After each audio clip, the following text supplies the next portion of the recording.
Welcome to CR International School online classes. Hello students, how are you beta?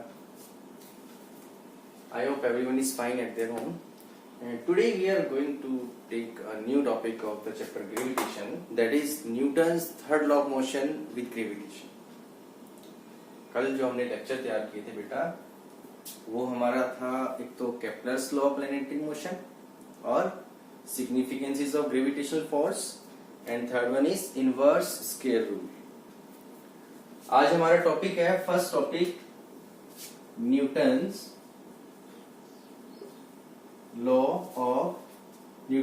Third law of motion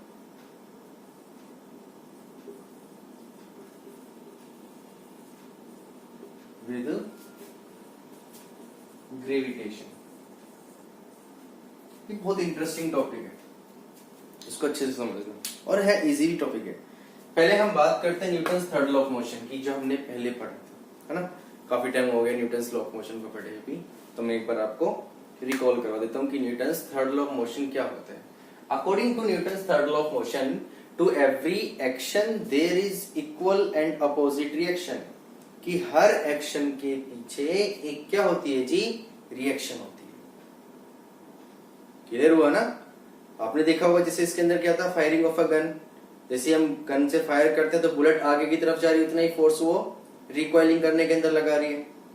walking of a person, जब हम चलते हैं तो जितना force हम आगे लगा रहे हैं अर्थ उतना ही, जितना फोर्स हम अर्थ पर पीछे की तरफ लगा रहे हैं अर्थ उतना ही फोर्स हम अर्थ पर आगे की तरफ लगा रही है. Clear. So these are the examples of Newton's third law of motion.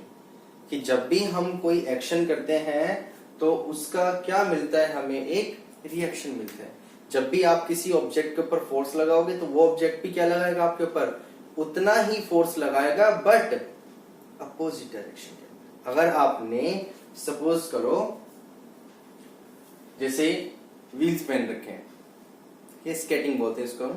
आपने अगर स्केटिंग पहन रखे हैं और आप इस वॉल को पुश कर रहे हो, अगर आपने नहीं पहन रखे हैं तो कोई प्रॉब्लम नहीं है, अगर आप उसको पुश कर रहे हो तो कोई प्रॉब्लम नहीं हो रही है ना. अब जैसे आपने स्केटिंग पहन रखी और आप इसको पुश कर रहे हो, जैसे आप इसको पुश करोगे आप उतनी स्पीड से पीछे जाओगे. क्यों? जितना फोर्स आप इस बोर्ड पे लगा रहे हो, इस वॉल पे लगा रहे हो, उतना ही वॉल भी क्या लगाएगी आपके ऊपर फोर्स. आप इस डायरेक्शन में लगा रहे हो, वो इस डायरेक्शन में लगा रहे हैं. तो कहने का मतलब क्या है, हमेशा F12 is always equal to minus में F21. कि फर्स्ट बॉडी जितना सेकंड पर लगाएगी, सेकंड बॉडी को उतना किस पे लगाएगी, फर्स्ट पे लगाएगी. बट माइनस क्या इंडिकेट कर रहा है, अपोजिट डायरेक्शन को. क्लियर हुआ. अब आ जाते हैं ग्रेविटेशनल फोर्स पे. क्या होता है जी, कि हर ऑब्जेक्ट दूसरे ऑब्जेक्ट के ऊपर एक फोर्स अप्लाई करता है. यही तो ग्रेविटेशनल फोर्स है. Every object in the universe exert a force on the other object. दोनों में कंपैरिजन क्या कर रहे हैं हमारे को, मैं इसका एग्जांपल लेकर चलता हूं बेटा. यहां से ये आपसे एक क्वेश्चन पूछता हूं कि सपोज करो, ये मैं एक एग्जांपल ले रहा हूं. सपोज करो ये हमारे पास एक अर्थ सरफेस है, ठीक है जी. यहां से हम कोई स्टोन है वो हम इस सरफेस के ऊपर फेंक रहे हैं. यहाँ हमारे पास एक स्टोन है, हमने उस स्टोन को फेंका. ये एक सरफेस है, अर्थ सरफेस. यहाँ पर एक स्टोन है, आपने देखा जैसे आपने उसको छोड़े, स्टोन कहाँ गया, अर्थ सरफेस पर आया. स्टोन कहाँ पर आ रहा है, अर्थ सरफेस के ऊपर. क्यों आ रहा है जी अर्थ सरफेस पे, क्योंकि अर्थ उसके ऊपर फोर्स लगा रही है अपनी तरफ खींचने के लिए. कौन सा, gravitational force. Earth attract every object towards its centre, that is the gravity of earth. तो अर्थ की ग्रेविटी की वजह से स्टोन किस पर आ रहा है, अर्थ सरफेस पर आ रहा है. क्लियर. अब मैं अगर यहाँ पर न्यूटन का थर्ड लॉ लगाता हूं कि जब अर्थ इस स्टोन के ऊपर फोर्स लगा रही है इसको अपनी तरफ अट्रैक्ट करने में, तो स्टोन इस अर्थ की तरफ फोर्स क्यों नहीं लगा रहा. मतलब कि इस जो अर्थ है वो स्टोन की तरफ अट्रैक्ट क्यों नहीं हो रही. अगर मैं इस मार्कर को नीचे गिरता हूं, हाथ से छोड़ता हूं तो ये नीचे जा रहा है. क्यों, अर्थ एक फोर्स के साथ इसको अपनी तरफ पुल करती है. और अब मैं यहाँ पर Newton's third law of motion लगाऊं तो ये मार्कर भी तो उतना ही फोर्स लगाएगा इसको पुल करने में. तो अरे ये हमारा सरफेस ऊपर क्यों नहीं आ रहा है इसकी तरफ, यही नीचे क्यों जा रहा है. This is the biggest question of this concept. चलो इसको एक्सप्लेन करते हैं. कि जब भी हम एक स्टोन को ड्रॉप करते हैं किसी सर्टेन हाइट से, वो अर्थ की तरफ जाता है और अर्थ ऊपर की तरफ क्यों नहीं आती है, यही हमारा क्वेश्चन है। तो इसको हम किससे क्लियर करेंगे? From Newton second law of motion. Newton के सेकंड लॉ से हमने एक फॉर्मूला बनाया था बेटा, यहाँ पर force is equal to mass into acceleration, और यहां पर अगर मैं इसको रीअरेंज करता हूं तो एक्सीलरेशन इज इक्वल टू किसके आ गया? Force upon mass. इससे क्या कंक्लूजन निकल रहा है? Acceleration is inversely proportional to mass. मतलब अगर मास ज्यादा होगा तो एक्सीलरेशन क्या होगा? कम। मास कम होगा तो एक्सीलरेशन क्या होगा? ज्यादा होगा। अब मैं अगर बात करूं स्टोन के मास की, स्टोन का मास अर्थ के मास के कंपैरिजन में बिल्कुल नेग्लिजिबल है बेटा, बहुत कम है। मास कम है तो एक्सीलरेशन क्या होगा? ज्यादा से ज्यादा प्रोड्यूस होगा। किसमें? स्टोन में, जिसकी वजह से वो कहां पर आ रहा है? अर्थ की सरफेस पर आ रहा है। ऐसा नहीं है कि स्टोन फोर्स नहीं लगा रहा, स्टोन भी फोर्स लगा रहा है और दोनों एक जैसा फोर्स लगा रहे हैं। जितना फोर्स अर्थ लगा रही है स्टोन पे, उतना ही फोर्स कौन लगा रहा है? स्टोन लगा रहा है। बट क्या रीजन बैठता है जी? अर्थ का मास ज्यादा होने की वजह से उसमें उतना एक्सीलरेशन प्रोड्यूस नहीं हो पाता जितना स्टोन में एक्सीलरेशन प्रोड्यूस हुआ है। क्लियर हुआ? क्योंकि अर्थ का मास क्या है यहाँ पर? बहुत ज्यादा है। मास ज्यादा होगा तो एक्सीलरेशन क्या होगा? अर्थ के अंदर कम प्रोड्यूस होगा। समझ में आया ना? जिसकी वजह से अर्थ स्टोन की तरफ अट्रैक्ट नहीं होती। किसी भी ऑब्जेक्ट को अगर आप ऊपर से किसी सर्टेन हाइट से फेंकते हो तो वो सीधा अर्थ सरफेस पे गिरता है, क्योंकि अर्थ क्या लगा रही है? उसके ऊपर एक फोर्स लगा रही है। अर्थ ऊपर क्यों नहीं जा रही? क्योंकि वो ऑब्जेक्ट भी तो फोर्स लगा रहा है। रीजन एक ही है, क्योंकि उस ऑब्जेक्ट का मास अर्थ के मास के कंपैरिजन में बहुत कम है, इसलिए उस ऑब्जेक्ट में एक्सीलरेशन ज्यादा प्रोड्यूस होता है, और अर्थ का मास उस ऑब्जेक्ट के कंपैरिजन में बहुत ज्यादा है, जिसकी वजह से जो एक्सीलरेशन अर्थ में प्रोड्यूस होता है that is very very very small. That's why we can not see the motion of earth towards the stone. हम अर्थ का मोशन उस स्टोन की तरफ या उस ऑब्जेक्ट की तरफ नहीं देख सकते। क्लियर हुआ? कोई डाउट इसमें किसी को? Very good. तो आपको अगर इस क्वेश्चन का आंसर देना हो तो आप इस फॉर्मूले से इसका आंसर दे सकते हो। From Newton second law of motion, force is equal to mass into acceleration, और acceleration is equal to force upon m। This show that acceleration is inversely proportional to mass. अगर मास ज्यादा हो तो acceleration कम, मास कम होगा तो acceleration ज्यादा। अब इसका मास कम है तो एक्सीलरेशन ज्यादा प्रोड्यूस हो रहा है, इसका मास ज्यादा है तो एक्सीलरेशन कम प्रोड्यूस हो रहा है, इसलिए हम उसका मोशन नहीं देख पाते।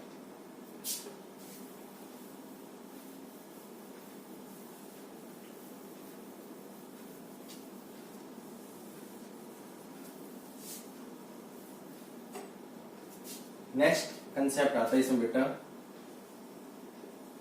Free fall. Next is free fall. क्या होता है फ्री फॉल?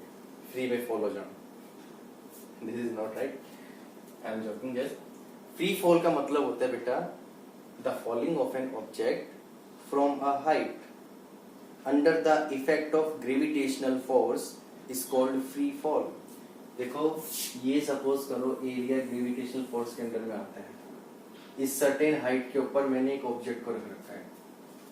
जब ये ऑब्जेक्ट नीचे की तरफ गिरना शुरू होता है तो इसको क्या बोलते हैं जी? मोशन को free fall of that object. और इस बॉडी को क्या बोलेंगे जी हम? Freely falling body. क्या बोलेंगे? Freely falling body. The falling of an object from a height under the effect of gravitational force. किसी भी ऑब्जेक्ट को जब हम किसी सर्टेन हाइट पे से नीचे फेंकते हैं तो क्या होता है? वो ग्रेविटेशनल फोर्स के अंडर में जाता है। इस कंसेप्ट को नाम देते हैं हम फ्रीली फॉल। ठीक है जी। अब इसमें से कंसेप्ट निकलता है बेटा, बहुत इंपॉर्टेंट क्वेश्चन बनते हैं इसमें से। वो क्वेश्चन क्या होते हैं? देखो, सपोज करो हमारे पास दो ऑब्जेक्ट है। एक तो है मेरे पास एक कॉइन और एक क्या है हमारे पास, फर है, फर लगा लो या कोई हमारे पास कॉटन लगा लो, ठीक है जी। ये है हमारे पास, दोनों को मैं अगर इस हाइट से गिरता हूं तो पहले कौन सा ऑब्जेक्ट नीचे आएगा जी? सीधी सी बात है, कॉइन नीचे आएगा, और ये जो कॉटन है हमारे पास ये बाद में नीचे आएगी। क्यों? क्योंकि हमारा ये माइंड सेट है कि जो भी चीज भारी होती है, हैवी ऑब्जेक्ट जो होता है वो जल्दी नीचे गिरता है as compare to lighter object. जिसका वजन कम है वो चीज ऊपर रह जाती है। आपने देखा होगा कोई जैसे पंख है हमारे पास, अगर आपके पास एक कॉइन और एक पंख है, ऊपर से उसको फेंक रहे हो तो कॉइन तो नीचे आ गया, पंख ऊपर ही हवा में लहरता आ रहा है, होता है ऐसा। But this is our assumption, means ये सिर्फ पहले की सारी बातें, बट इसको प्रूव करने के लिए बाद में साइंटिस्ट ने एक्सपेरिमेंट किए। पहले केस में गैलीलियो ने, उसने एक्सप्लेनेशन दी थी इसकी, वही मैं अभी आपको समझाऊंगा। पहले कि जब भी हम किसी ऑब्जेक्ट को किसी सर्टेन हाइट पे से नीचे गिरते हैं तो दोनों कभी भी अलग अलग टाइम के साथ नीचे नहीं आते, हमेशा एक साथ नीचे आते हैं। इट डजंट मैटर कि किसका मास ज्यादा है किसका मास कम है। समझ में आया कुछ? मीन्स हर ऑब्जेक्ट, चाहे वो हैवी ऑब्जेक्ट है चाहे वो लाइट ऑब्जेक्ट है, अगर आप उसको फ्रीली फॉल करवाओगे किसी सर्टेन हाइट से तो दोनों एक साथ नीचे आते हैं। उसका रीजन बताता हूं मैं आपको। रीजन क्या होता है इसका, कि अगर हम इस कॉटन का एग्जांपल लें और एक कॉइन का एग्जांपल लें, कॉइन का साइज होता है जी छोटा सा, और इस कॉटन का साइज थोड़ा सा हल्का होने की वजह से क्या होती है, फैल जाती है। ये लेट क्यों आती है नीचे, उसी का एग्जांपल बता, रीजन बता रहा हूं मैं आपको। कॉइन जब नीचे आ रहा है तो किसको फेस कर रहा है बेटा, एयर रेजिस्टेंस को फेस कर रहा है। भाई हवा में तो नीचे आ रहा है तो एयर अपोजिट डायरेक्शन में क्या अप्लाई कर रहे हैं, उसके ऊपर फोर्स अप्लाई कर रही है, जिसको हम एयर रेजिस्टेंस बोल देते हैं। अब ये एयर रेजिस्टेंस इस कॉइन में लग रहा है और ये एयर रेजिस्टेंस इस कॉटन में लग रहा है। किस पे ज्यादा एयर रेजिस्टेंस है जी, इसमें, क्योंकि सरफेस एरिया बड़ा हो गया। सरफेस एरिया बड़ा हो गया तो एयर रेजिस्टेंस भी ज्यादा होगा। अब एयर रेजिस्टेंस ज्यादा होगा तो कौन सी चीज पहले आएगी, जिसमें एयर रेजिस्टेंस कम है, मींस कॉइन। इसलिए कॉइन पहले ले जाता है नीचे, और जबकि जो कॉटन है, फर है, वो बाद में नीचे आती है। It does not depend on the mass of the object. Mass चाहे ज्यादा हो या कम हो, ऑब्जेक्ट हमेशा सेम टाइम पे नीचे आते हैं, सेम स्पीड से, सेम एक्सीलरेशन के साथ नीचे आते हैं। It is the air resistance.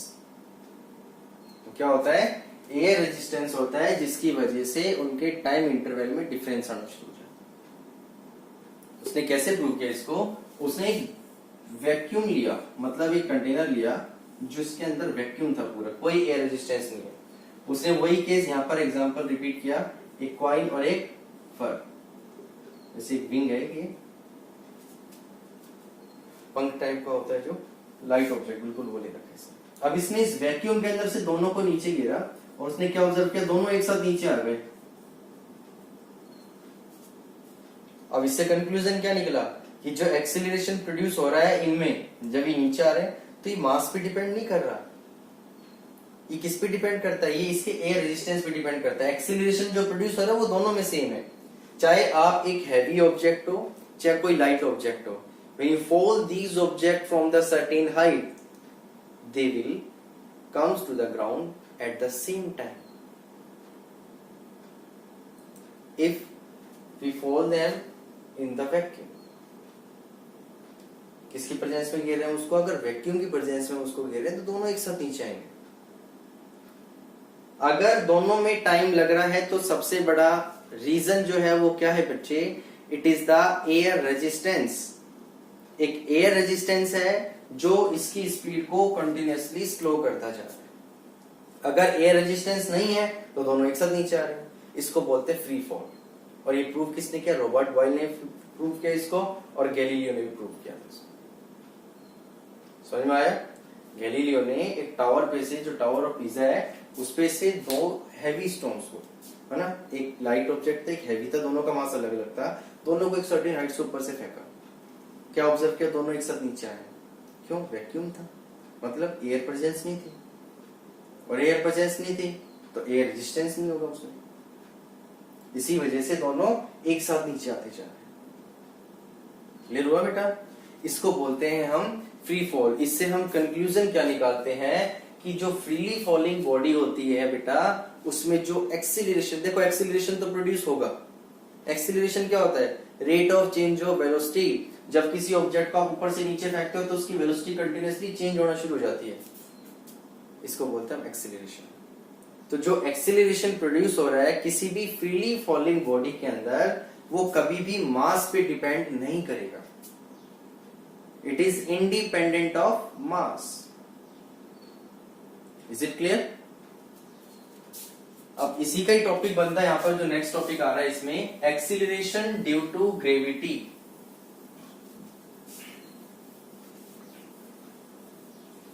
Next topic is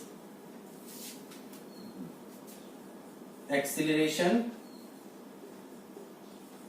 due to gravity. इसको डिनोट करते हैं बच्चे स्मॉल जी से। किससे करते हैं? स्मॉल जी से। और जो कैपिटल जी था उसको क्या बोलते हैं हम? Gravitational constant. ध्यान रखना है, इसके अंदर कंफ्यूजन नहीं होना है कि कहीं आपको बोल दिया जाए कि ग्रेविटेशनल कांस्टेंट और आप उसको स्मॉल जी से डिनोट कर दो। No, this is the acceleration due to gravity. क्या होता है acceleration due to gravity? The acceleration produced in a freely falling body due to the gravitational force of earth is called acceleration due to gravity. Simple, acceleration due to gravity मतलब कि जो acceleration produce हो रहा है किसकी वजह से हो रहा है? वो ग्रेविटी की वजह से हो रहा है, इसलिए उसको एक्सीलरेशन ड्यू टू ग्रेविटी बोलते हैं। ये एक ऑब्जेक्ट है मेरे पास, ये अर्थ सरफेस है, ये नीचे आ रहा है। क्यों जी? अर्थ इसको अट्रैक्ट कर रही है अपनी तरफ। किसकी वजह से? अपनी ग्रेविटी की वजह से। तो जब ये नीचे आ रहा है तो इसका मतलब इसकी वेलोसिटी क्या हो रही है? चेंज हो रही है, एक्सीलरेशन प्रोड्यूस हो रहा है इसके अंदर। और वही एक्सीलरेशन जो किसकी वजह से प्रोड्यूस हो रहा है बेटा? ग्रेविटी या ग्रेविटेशनल फोर्स ऑफ अर्थ, दोनों सेम होते हैं, उसको बोलते हैं हम एक्सीलरेशन ड्यू टू ग्रेविटी।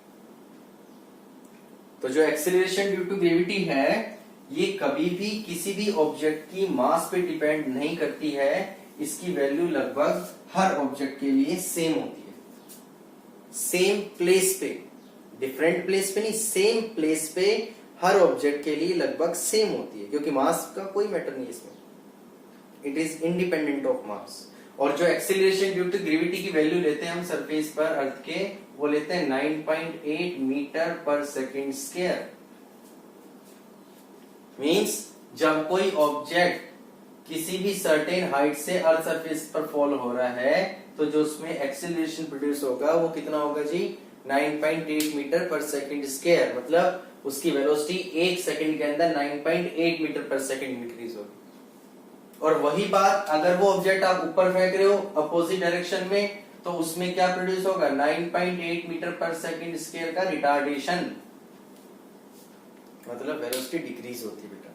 ये अपोजिट होते हैं दोनों। एक्सीलरेशन अगर वेलोसिटी इंक्रीज हो रही है, रिटार्डेशन अगर वेलोसिटी डिक्रीज हो रही है, वो रिटार्डेशन का कंसेप्ट चलेगा। क्लियर हुआ? अब मैं आपको इसको प्रूफ करके बताऊंगा कि हम 9.8 मीटर पर सेकंड स्केल की जो वैल्यू है कैसे लेते हैं, क्यों आती है। ठीक है जी, देखिए इसके अलग अलग नाम भी होते हैं। इसके जो मैं आपको डेरिवेशन करवाऊंगा, इसको ये भी बोलते हैं रिलेशन बिटवीन जी एंड जी, मतलब कि एक्सीलरेशन ड्यू टू ग्रेविटी और ग्रेविटेशनल कांस्टेंट।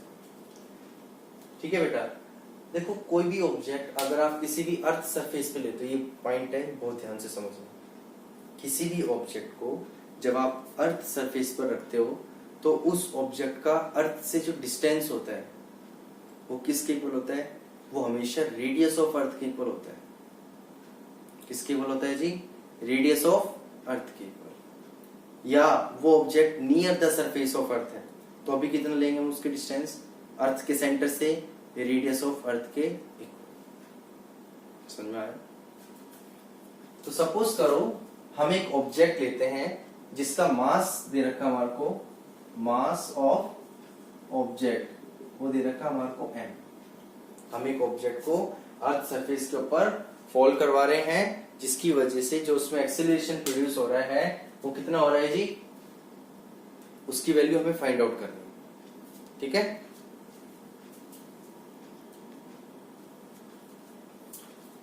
तो हमने ऑब्जेक्ट का मास कितना लिया, m ऑब्जेक्ट का मास लिया। यहाँ पर मास ऑफ अर्थ कितना ले रहे हैं जी हम, कैपिटल M। ये स्मॉल m है और ये क्या है, कैपिटल M है।